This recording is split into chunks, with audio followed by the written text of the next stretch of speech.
Every sunrise, every ocean wave, every living breath points back to one extraordinary beginning. Before history had a first page, before any creature opened its eyes, the story of our world began with God. In the beginning, God created the heavens and the earth. There were no mountains, forests, cities, or stars. The earth was formless and empty, and darkness covered the surface of the deep. Yet the darkness was not abandoned. Over the vast waters, the Spirit of God moved with purpose. Creation had not taken its shape, but the world already rested beneath the presence and authority of its Creator. Then God spoke, "Let there be light." At once, light broke into the darkness. The first dawn did not rise by accident. It answered the voice of God, filling the empty world with radiance. God saw that the light was good. He separated light from darkness, calling the light day and the darkness night. Evening passed, morning came, and the rhythm of time began. God then formed the expanse of the sky, separating waters below from waters above. Clouds gathered, mist drifted, and a vast open heaven stretched over the young earth like a magnificent canopy. Next, God gathered the waters beneath the sky into their appointed places. Dry ground appeared, rising into coastlands, valleys, and mountains. God called the dry ground land, and the gathered waters seas. At God's command, the land became alive with green. Grass covered the ground, plants pushed through the soil, and trees reached toward the light, each one bearing fruit and seed according to its kind. The smallest seed carried the promise of another harvest. Orchards, meadows, flowers, and forests spread across the earth in astonishing variety. God had designed life not only to grow, but also to multiply. Then God placed lights in the heavens. They would separate day from night, mark seasons, days, and years, and shine upon the earth with dependable order and beauty. The greater light ruled the day. The lesser light shone through the night.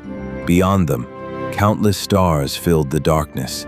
Distant fires arranged across the heavens, each one known to the God who made it.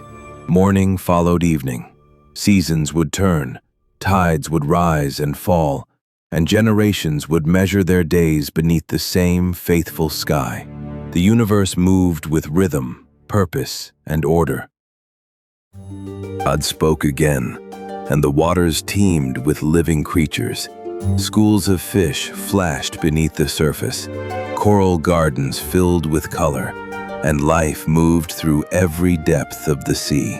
Great creatures journeyed through the oceans, while the smallest life drifted in the currents.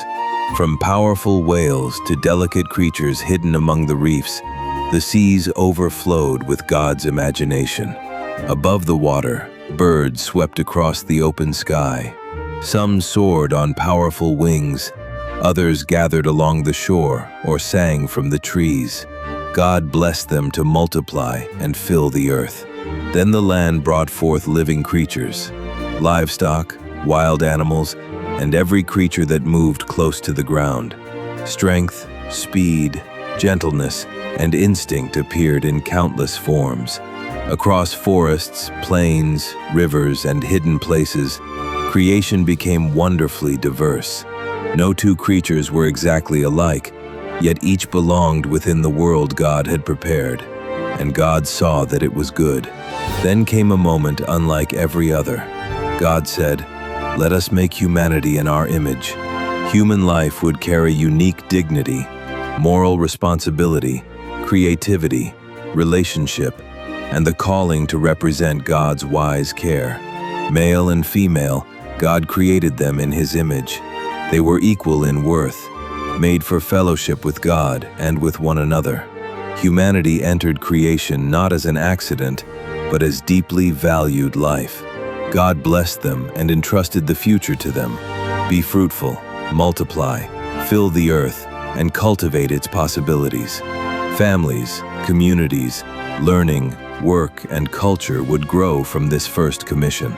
They were given authority, not to destroy the world, but to care for it. The land, its creatures, and its resources were a sacred trust, gifts to be tended with wisdom, gratitude, and restraint. God looked upon everything he had made, light and sky, land and sea, plants and stars, creatures and humanity. Nothing was missing from his design. It was not merely good, it was very good. The heavens and the earth were completed in all their vast array. On the seventh day, God rested from the work of creation, not from weariness, but because his work was complete. He blessed that day. The creation story tells us that the world has meaning, life has value, and humanity has responsibility. In the beginning, God created the heavens and the earth. Genesis chapter 1, verse 1.